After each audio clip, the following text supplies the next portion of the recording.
भारत माता की जय, वंदे मातरम।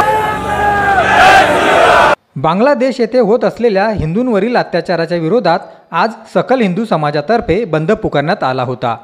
सुभाष चौकातील भवानी मंदिरापासून भव्य मोर्चा काढून बंदचे आवाहन करण्यात येत होते।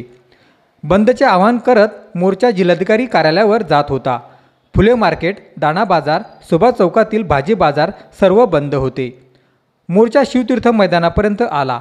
तिथे असलेले राम होंडाचे शोरूम सुरू असल्याने मोर्चातील आंदोलकांनी शोरूमवर दगडफेक करून शोरूमच्या काचा फोडल्या। तसेच प्रवेशद्वारावर लावलेले गेट तोडण्यात आले। मोर्चातील काही नागरिकांनी व पोलिसांनी शांततेचे आवाहन केले। शोरूम बंद केल्यावर मोर्चा जिल्हाधिकारी कार्यालयाकडे वळला। संदीपाल वानखेडे, जनसंवाद न्यूज, जळगाव।